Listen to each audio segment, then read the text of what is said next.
Welcome to the Tudor Dixon podcast. We talk a lot about bullying in our country. There are endless lessons today in school to prevent bullying, but it's still happening. It's happening to our kids, and sadly, I even see it every day with adults. It's crazy. I see it on social media. I see it at sporting events. Really, bullying is all over, and I think it's more accessible now than it ever has been before because we see cyberbullying. And sadly, in some of these cases, bullying leads to the unthinkable. Today, I have Rob and Rose Bronstein with me. They lost their 15-year-old son, Nathan, last year after he struggled through unrelenting cyberbullying. Nathan didn't see a way out other than to take his own life. And their story is an eye-opening look at how often school administrators fail to include parents, particularly when there are these serious issues with life-altering consequences. Coming out of this tragedy, together, Rob and Rose have created Buckets Over Bullying to put an end to cyberbullying in honor of their son, Nathan. Before I bring Rob and Rose on with me, I want to talk to you a little bit about a product I have in my home. It's called EnviroCleanse. And when you think about the air in your house, you should ask yourself, if all air home purifiers are the same, why did the U.S. Department of Defense select EnviroCleanse to protect and purify the air on board their Navy ships? We use it in our house because one of my girls suffers from severe seasonal allergies, and honestly, it's changed her life. She had really serious bloody noses, headaches, swollen eyes. Those are all gone. EnviroCleanse uses patented earth mineral technology plus a hospital-grade HEPA filter. This technology is so powerful, it destroys colds and flus and COVID. Actually, those allergy-inflaming toxins as well, and even more.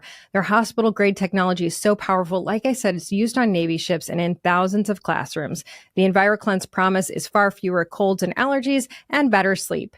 You will receive a free air quality monitor with your purchase. Honestly, test the difference in your own home.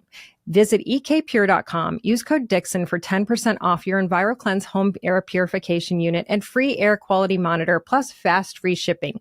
That's $150 savings. That's ekpure.com, code Dixon, ekpure.com, code Dixon. Now, I want to bring in Rob and Rose. Thank you both for joining me today. And I just want to start by saying I am so sorry for your loss. It is really unimaginable for a parent to go through this. And I just can't tell you how grateful I am for you to talk about it so other parents can understand what your situation was and what you went through. Well, thank you for having us. Thank you for having us. So I think that I want to talk about exactly what happened with Nate, because he was 15 years old, and this started at a private school in Chicago. And I think it's important to know that this can happen at any school. And here is you're paying tuition, and you're paying a lot of tuition at this elite private school in Chicago. And what happened is, from what I understand, one of the kids or a group of kids started a rumor that he was unvaccinated, which I find interesting because I think a lot of our kids struggled coming out of COVID. And then there were obviously, we talk about bullying across the spectrum of ages. And we saw a lot of this in the country where adults were going after each other over COVID stuff. And I cannot imagine being a 15-year-old and going through this. And the truth was he wasn't even unvaccinated, but that's how this started. Isn't that right? It was one of many instances in how it started. When he transferred over to the Latin School of Chicago his sophomore year, we were still in the midst of the pandemic. The reason why we transferred him is because at the time, the Latin School of Chicago had made a formal announcement that in the fall of 2021, they would be eliminating online learning and everybody would be back in school in the classroom. And to Rob and I, that was really important to us. We had had enough, just like many parents across the country, of all of our children being at home doing online learning. So that was the precursor as to why we thought it would be advantageous for our son to be at Latin, just to get the in-person learning experience. Unfortunately, as soon as he did not get onboarded correctly, there was no support system for a transfer student. And as soon as he got there, he just started feeling isolated, excluded, unwelcome. And the kids just started to dig at him. It's almost like, it's like death by 1,000 cuts, right? So the bullying started while he started just to go to school there. So comments about why did you transfer? He's a troubled child, so why, that's why he transferred in his sophomore year. Questioning. Sorry, I just lost me. No, I can chime in. No, he was these schools. The school that he was at and Latin school are long-standing rivals going back decades, and it would be unusual for anyone to transfer. He actually did very well in the school that he was at. He had a lot of friends and played on sports teams and was very well liked. And the reason that we decided to transfer him was due to one thing and one thing alone, which is that the leadership of Latin school was very adamant and confident that they would be back with in-person learning, and his former school was not. And for us, that was a bright line. But that was the reason he transferred. It was the only reason. And he was not troubled. But I totally echo what Rose said, which is that it was unusual for someone to transfer between these two schools. And, teenagers and kids being what they are, their minds are going to start to, cook up whatever it is. They started those rumors that there was some reason that you would have had to transfer and put him in that awkward situation. And that started at school. So multiply every single day and going to school and being questioned, being interrogated, being looked at in a strange way, or he could feel how uncomfortable it was for him being there and not be.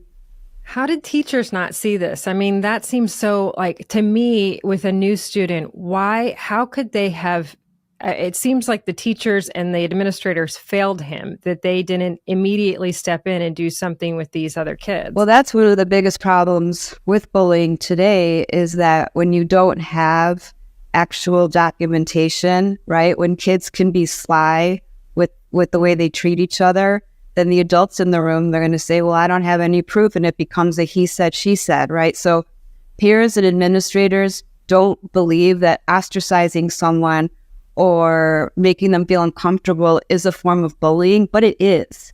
It is. And that's how it starts.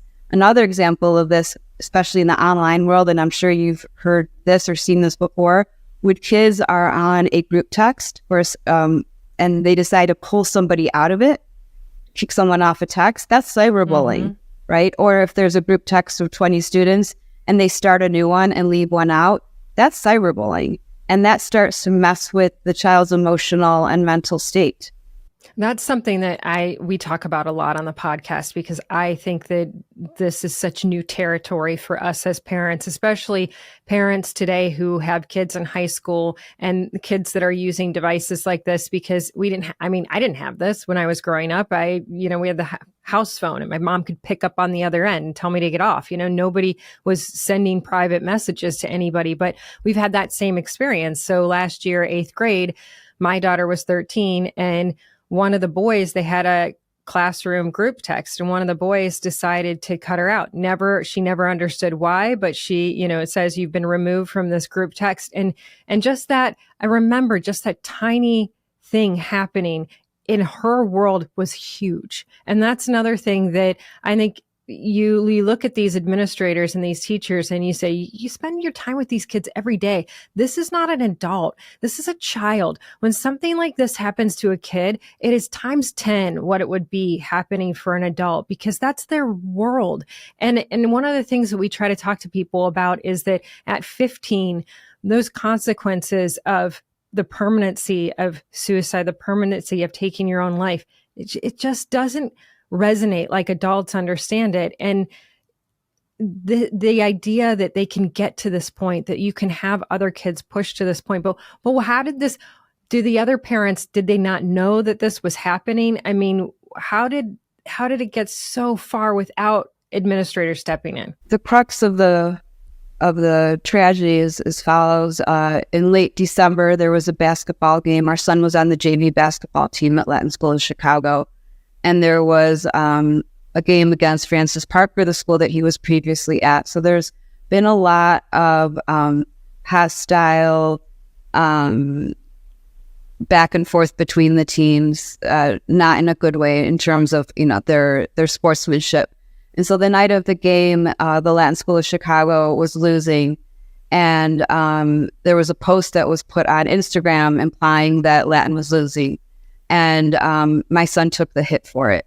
And like in a mob mentality, started to attack him on a basketball text thread. They were insulting him. They were threatening him. They were humiliating him.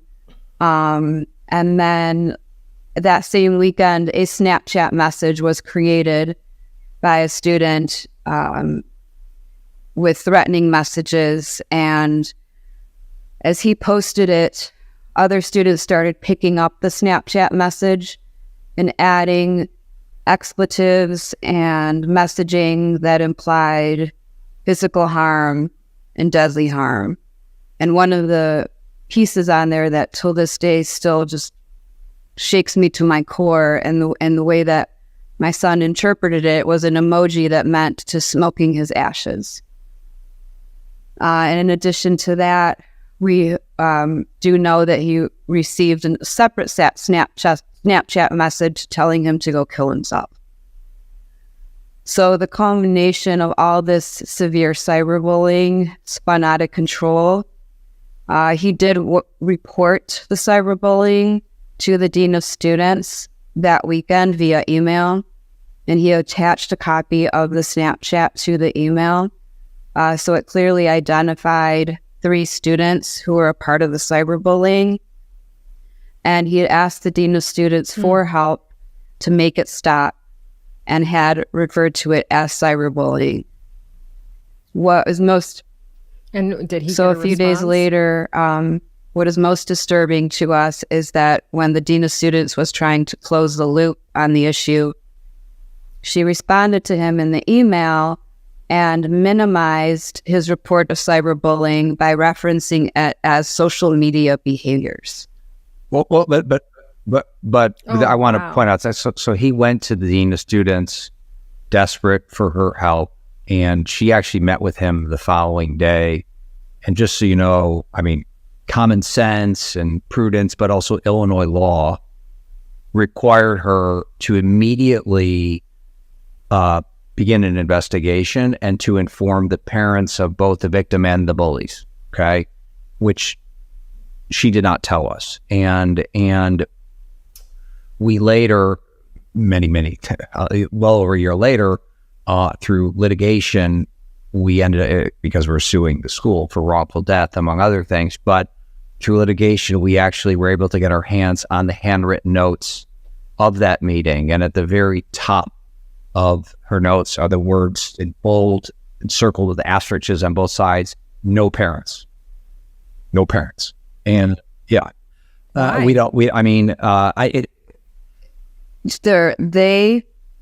has been telegraphed to us that our son said to the dean, "Please do not tell my parents," which is why this goes back.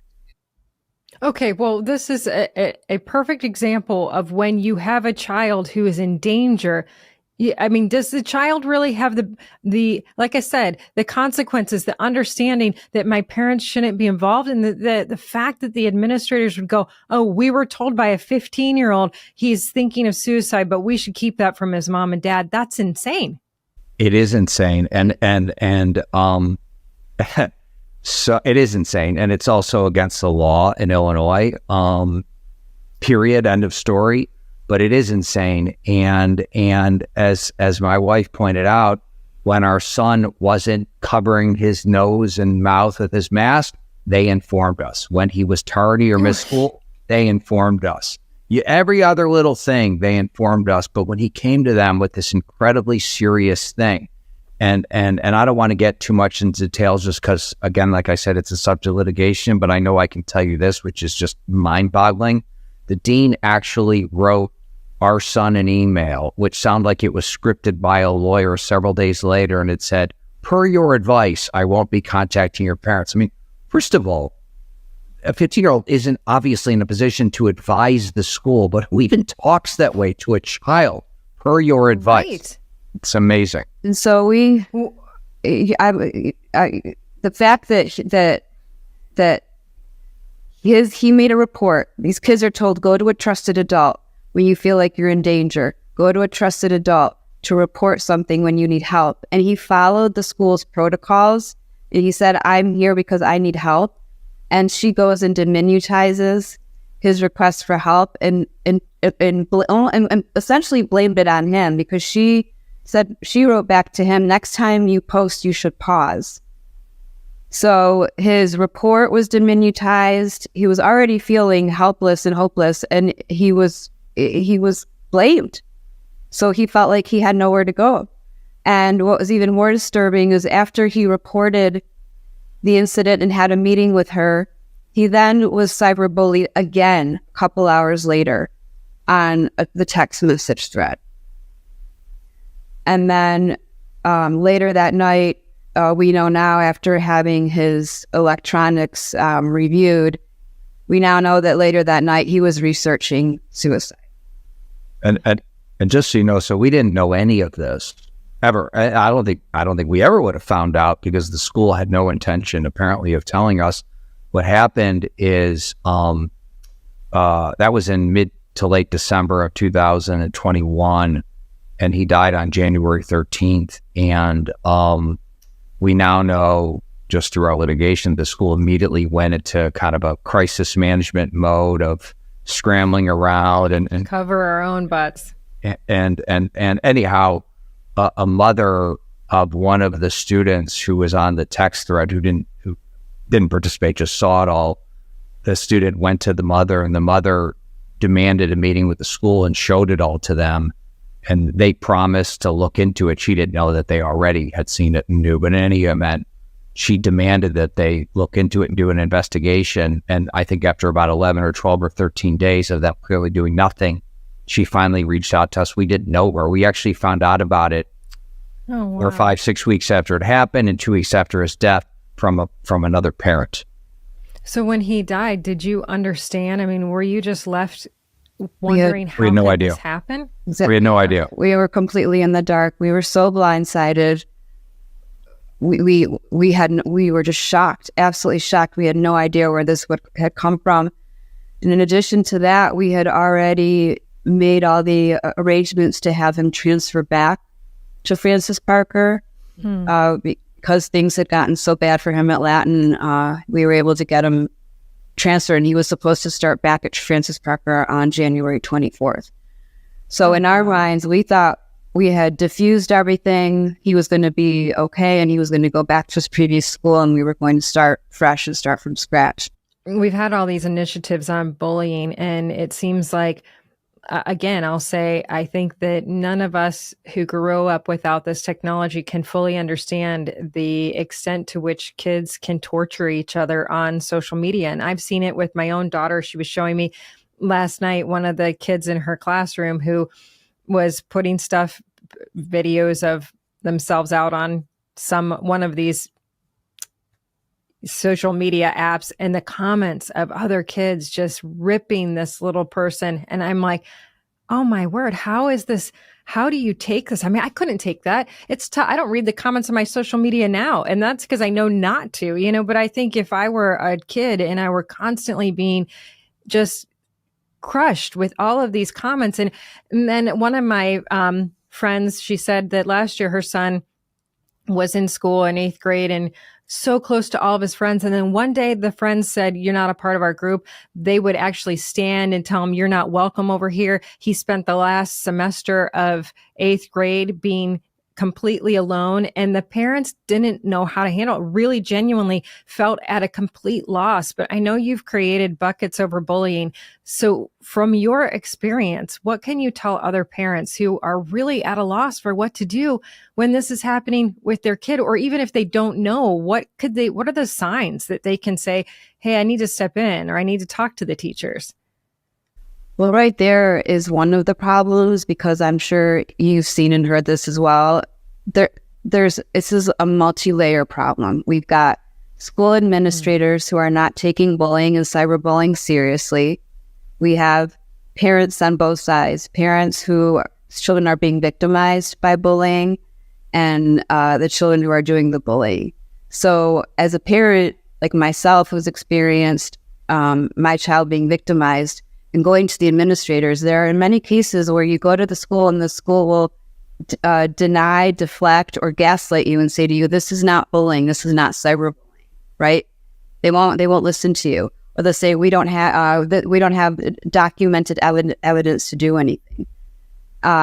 In that situation, if that's the case and you feel like your child is in danger, at this point, until this mess is straightened out, and when I have parents call me to ask me what to do, this point I say, get a lawyer. Until schools start to take every incident of bullying and cyberbullying seriously, and it should be because it's become so dangerous.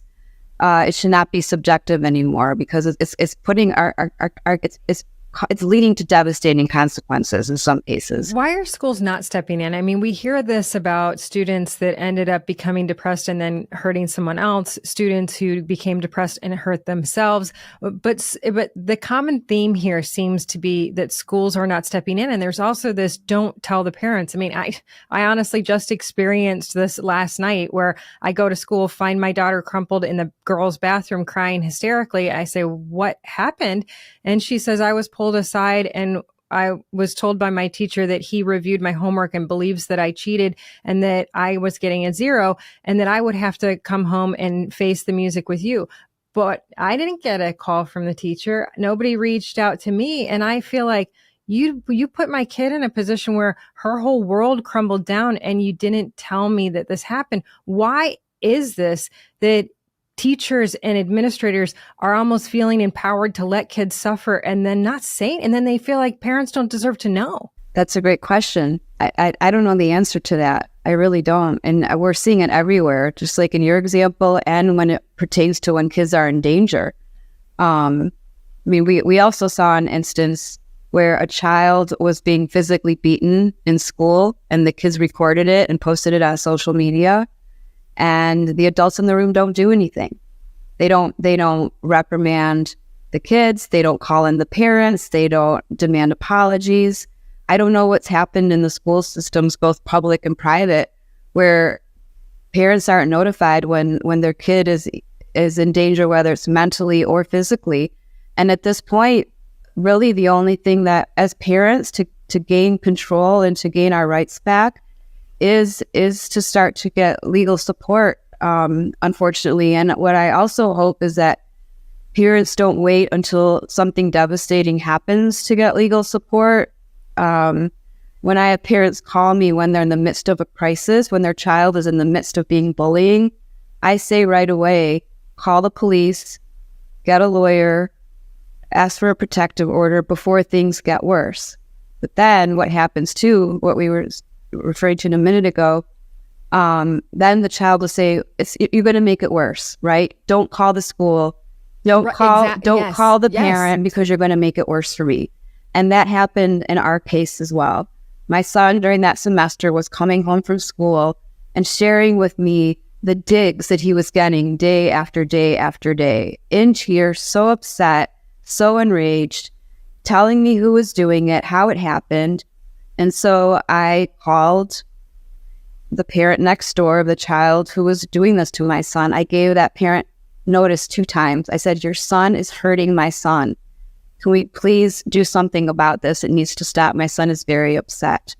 And then at the end of the conversation, I said, but please I don't want my son to find out that I called you because it's going to further upset him. And what happened? Very next day, my son comes home from school. He's very angry with me because he's getting teased and made fun of at lunch because I'm the mom calling the parent of the child to, say, stop upsetting my son. So we're like on this vicious cycle. And so what's happening is parents, the parent community, we're not banding together to protect our children together, whether it's a parent of the child being bullied or the child who is being unkind to the other child. Parents have to be open-minded and listen and receive that information and be respectful to the parent who's making the call saying, I need your help. Your child is hurting my child. That's not happening. We need to shift society. Parents need to shift their perspective and say, this affects all of us, right? because sometimes a child is doing. That's what I say about even seeing adults these days go after each other. Like, how did society get to this point where we think it's okay to say things that you wouldn't say in person? You wouldn't sit down and just say this to someone you are friends with, but you got people that are just going after each other. And I think that kids are learning from this. I mean, kids have access to everything, whether we like it or not. I know people say, oh, I have all these protections on social media. There is no way to know what they can get access to. They can do things that you have no idea. And I know all of the stories of don't let them have social media, don't let them have phones, don't let them have devices. I mean, this is the world in which we live. It is impossible to say that we are not going to be living in this world. And so I think a lot of parents today feel like we're in a very ugly world. I just think it's fascinating to me. I did not know about the law in Illinois.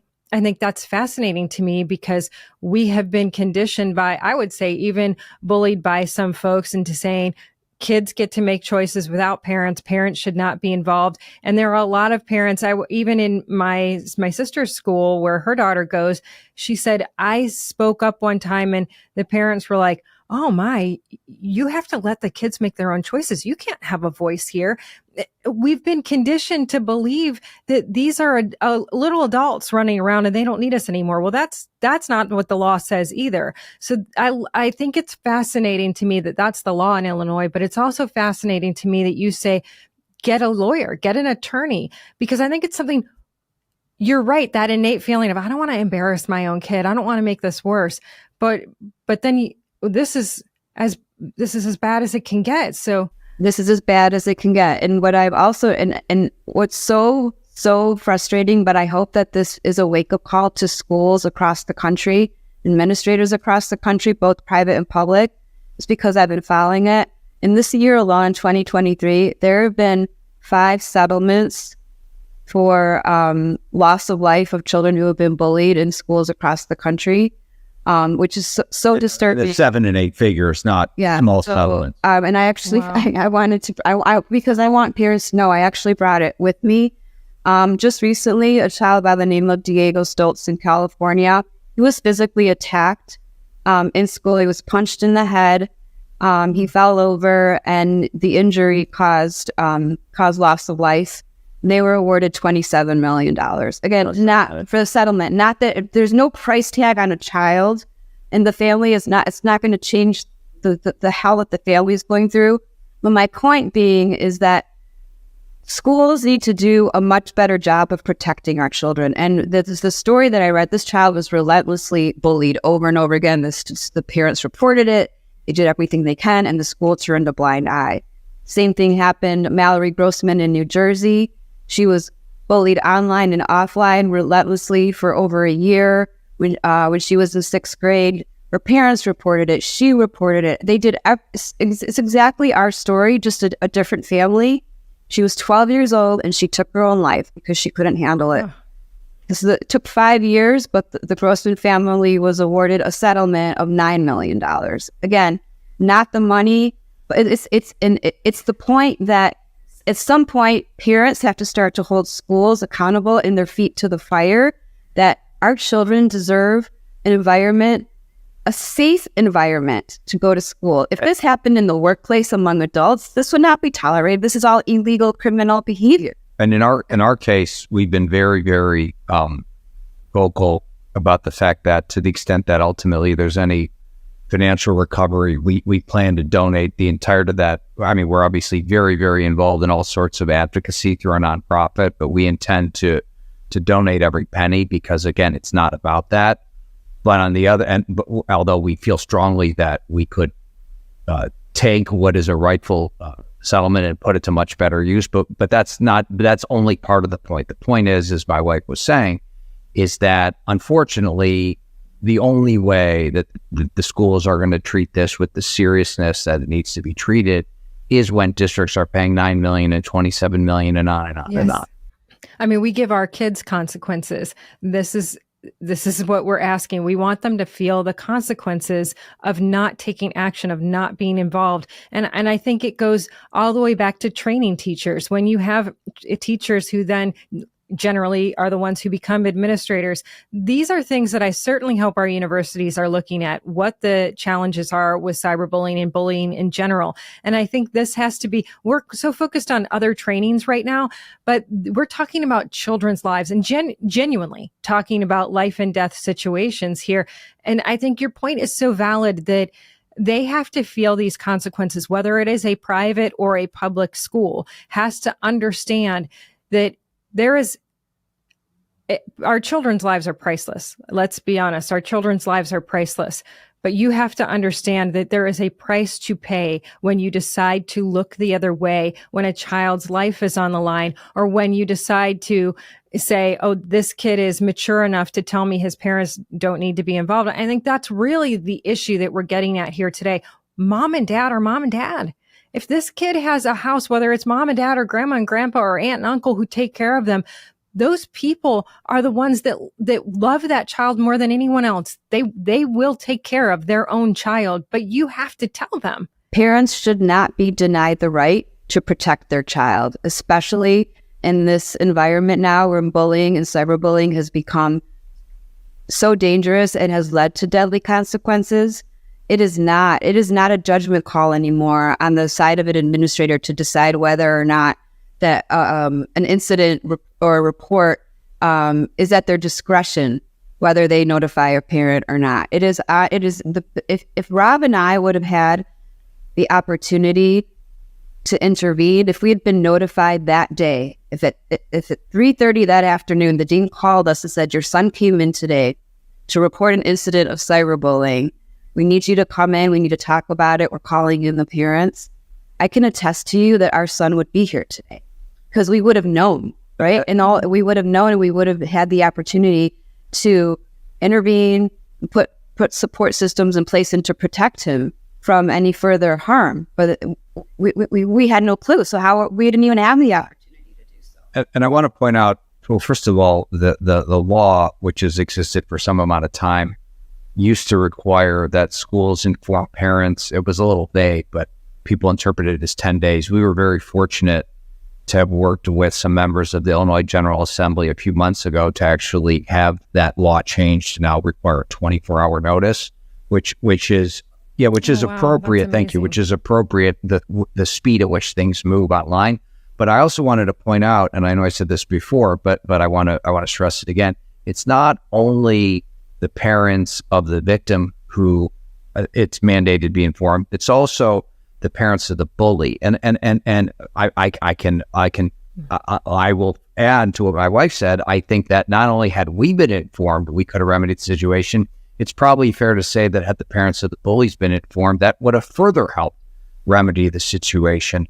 And I would tell you, like, I can't get into the heads of some of these parents of the bullies, but, you know, what could have been a learning experience for a bunch of 15 and 16-year-old boys has now turned into something that even these bullies are going to have to sort of live with and think about for the rest of their lives. So their own parents had taken from them the opportunity to intervene and help because, again, the school completely abused what it thought was discretion. Right. Absolutely. And those are very hard things to live with for as long as those kids will have to deal with that the rest of their lives. And for you, it's the rest of your life that you're dealing with this. And I just have to say, when I see parents like you who have gone through such tragedy and you immediately say, we are going to do something and changing the law, but even creating your organization, I'm just in awe of your ability to do this. And you've done such great work. Can you tell our audience one more time about your organization, just how they can help? Because we talk to people all the time and these are top of mind concerns. These are the real life concerns. We talk about them a lot, but these are the real life concerns. So how can they find you guys? Sure. Our organization is Buckets Over Bullying. Our website is bucketsoverbullying.org. Our primary goal is the following: education. Parents need to start to educate themselves on how dangerous social media has become to our children. They can't keep handing cell phones to their kids with access to social media without rules, without boundaries, without explaining to them what are the do's and don'ts. And we're working with an organization out of California, the Organization for Social Media Safety, where we bring in their curriculum into schools in Illinois to educate kids on the harms of social media, how to protect themselves and what to do when they're in danger, and parents as well. Ideally, we would love to roll that curriculum out across the country. Like you said before, there needs to be cyber safety education in every school across the country, and it should be mandated. Just like any other topic that has now become mandated, cyberbullying and bullying needs to be in there.